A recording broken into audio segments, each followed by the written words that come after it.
Orang pergi ke saya sudah 2 kali ke Mekah itu ya, tapi saya bukan haji loh dek. Saya kesana itu hanya pengen belajar ada apa sih sebenarnya di sana.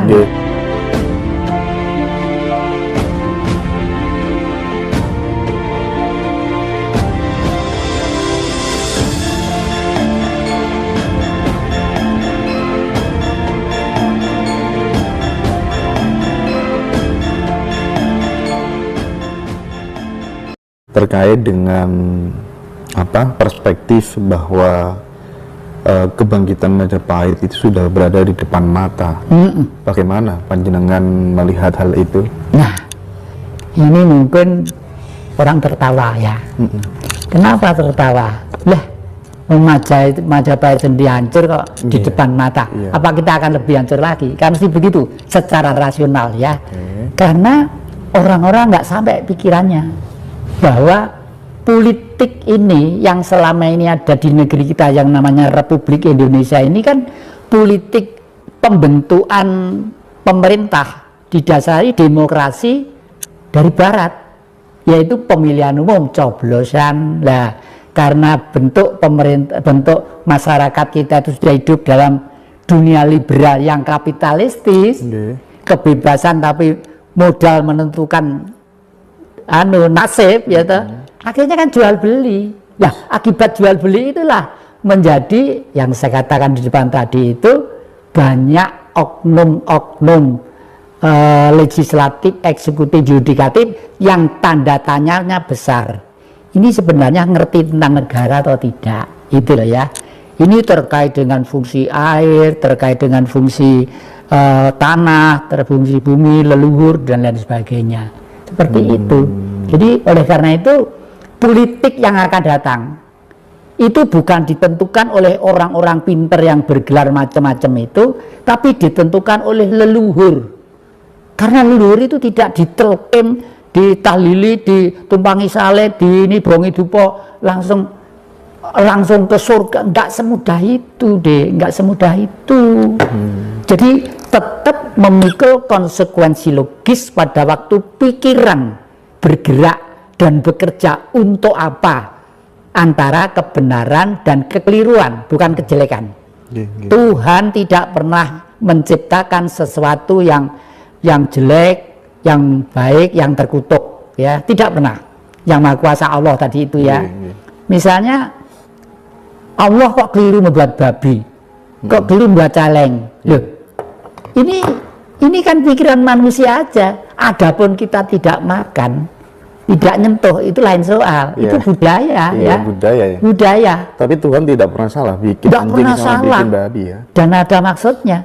Orang pergi ke saya sudah 2 kali ke Mekah itu ya. Tapi saya bukan haji loh dek. Saya ke sana itu hanya pengen belajar ada apa sih sebenarnya di sana gitu loh ya. Itu harus disuntik antrak. Karena yang namanya penyakit Ebola dari Afrika itu ganas deh, lebih ganas dari AIDS. Dari kalau sudah pergi haji itu kan ngumpul yulan dari satu gitu. Jadi disuntik antrak, antrak itu serum dari konon dari babi juga untuk antisipasi tentang itu. Gitu. Iya.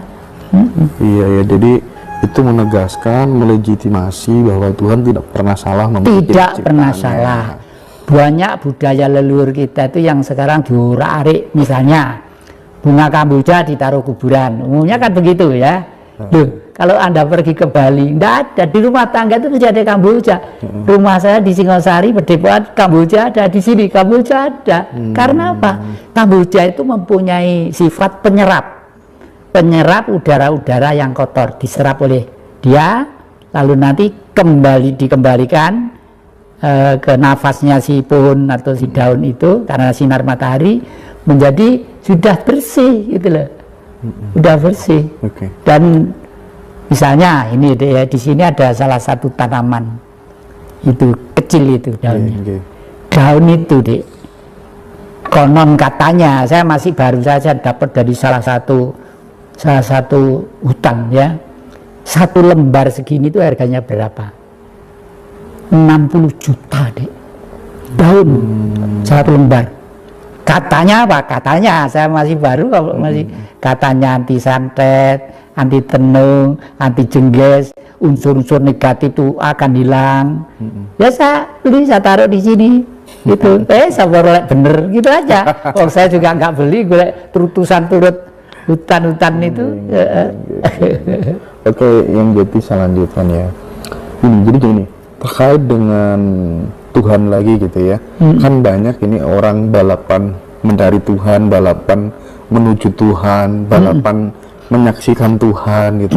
Sebenarnya konsep yang paling mudah agar kita bisa menuju, ketemu dan menyaksikan Tuhan bagaimana? Dan apakah harus balapan gitu kira-kira? Malah kadang-kadang rebutan Tuhan, rebutan. Justru mencari itu kalau keluar itu keliru, mencari itu ke dalam.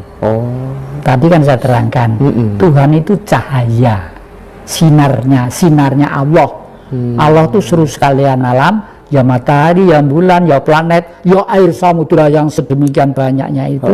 Makanya di dalam ceramah tadi saya katakan bentuk Tuhan itu adalah air itu.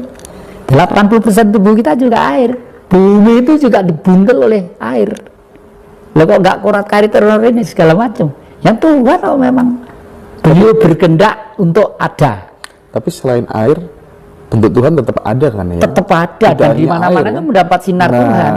Gitu kan. Di plastik ini, di meja ini, di kursi ini, di adik-adik itu.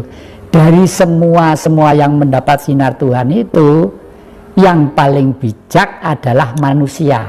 Oh gitu. Kenapa? Karena sinarnya ada di tengah otak-otak kita.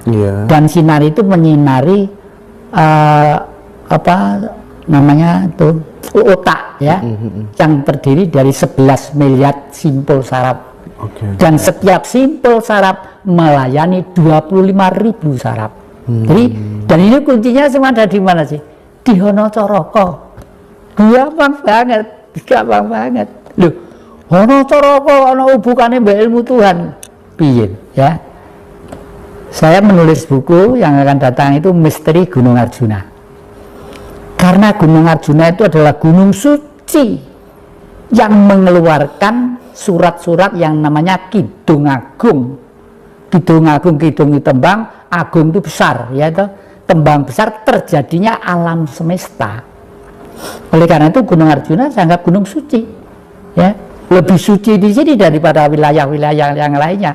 Bahkan saya ingat waktu saya masih punya teman Quartet S ya dulu ya, kalau Bian tuh gini, ayo, negara yang paling suci di mana? Waduh, ya di sana, di Mekah, di Roma, di ini, di itu. Enggak, di mana? Di Pulau Jawa.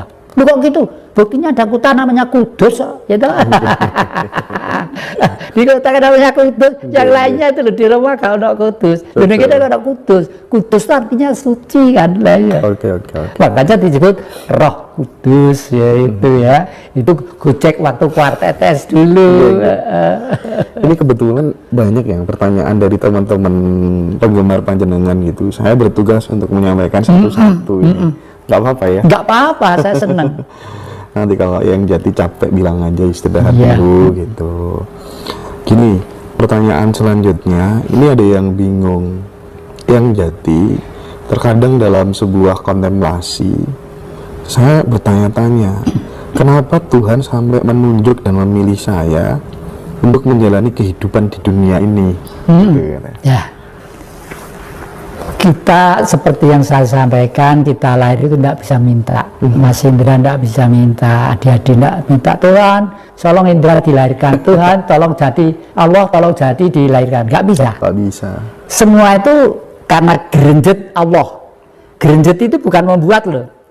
Jadi saya tidak tentang adanya bumi, tentang adanya laut, tentang adanya saya ilmiahkan seperti yang Mas Indra baca dalam satu lembar itu ya. Karena Sang Maha, namanya Maha kok, gerenjet gitu, kehendak itu terwujud. Dan itu untuk kelas kecil-kecilan. Banyak orang yang seperti itu, seperti yang saya katakan kemarin, orang tanya kepada Mbah, ini nanti sepak bola ini menang atau tidak? Orangnya hanya diam sebentar. Padahal orangnya tidak punya TV, tidak punya apa-apa, belangkonan gitu.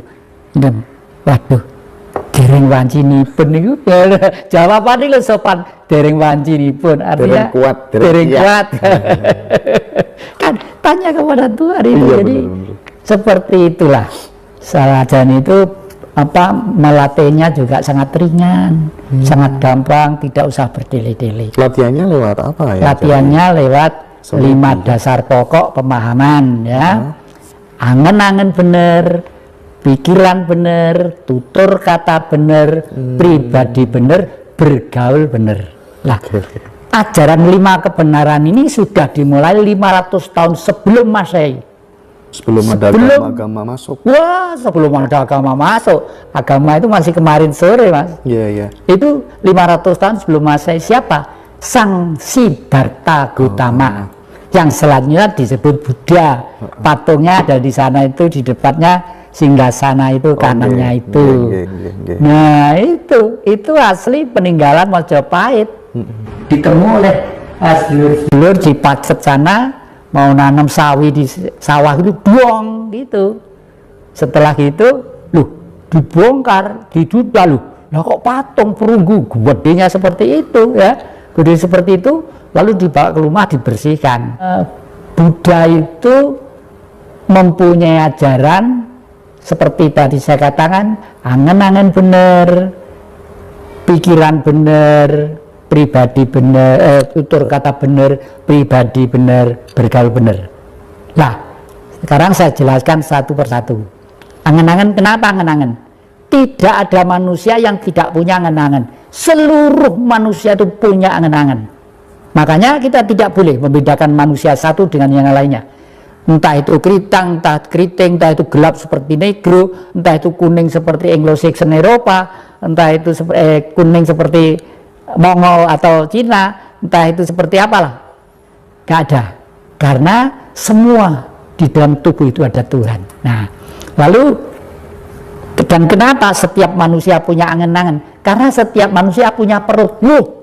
Hubungannya perut sama angen-angen apa toh, Mbah? Setiap titah yang hidup ya, itu pasti dikasih perut. Entah burung, entah cacing, entah ular, entah gajah, entah harimau, dikasih perut ya. Mungkin gaib aja, nggak dikasih perut. Kalau dikasih mungkin makanannya lainnya. Dari perut itulah timbul angan-angan. Karena apa? Setiap manusia kalau perutnya lapar kan mesti cari makanan.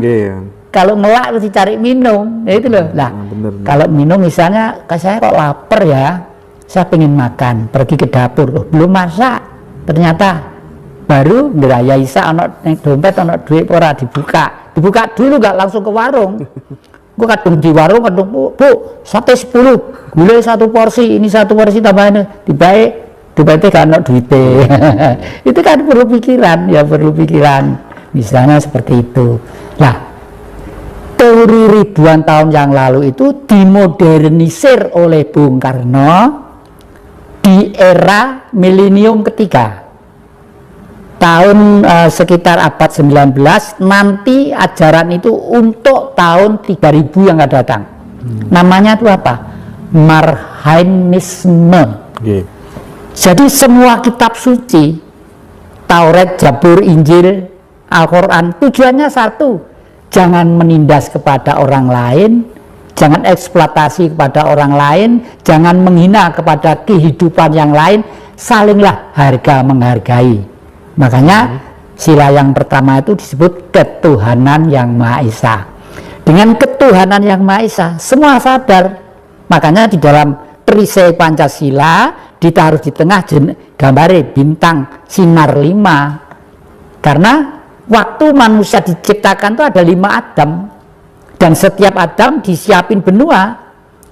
Adamnya orang hitam dikasih di Afrika, Adamnya orang kuning dikasih di daratan Mongol dan Cina sana, Adamnya orang kuning dikasih di Eropa, Adamnya bangsa Indonesia Nusantara sebagai perwujudan Tuhan yang pertama dilahirkan di namanya Pulau Jawa.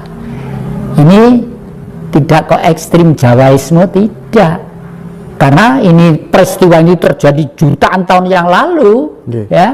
Ini berkembang kan, selanjutnya berkembang menjadi Batak, menjadi Manado, menjadi ini begitu.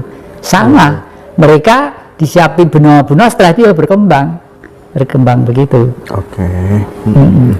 Makanya kemarin itu pada waktu saya menerima tamu, saudara Greg dari Jerman dan satu Bu Valia dari Selandia Baru, itu Merlin apa siapa? Merlin dari Selandia Baru kesini tuh, saya kasih bukunya, saya taruh di mana, entah di situ, entah di Singosari. Judulnya apa? Majapahit harus lahir kembali. Coba orang luar negeri seperti itu harapannya. Karena apa? Karena Majapahit dulu yang memperkuat Jawa. Orang Jawa itu filosofisnya. Jadi cita-citanya hanya satu, hamemayu hayu ing bawono. Tidak ada orang tua cita tahu pengen kaya, pengen sugih, pengen gini gitu.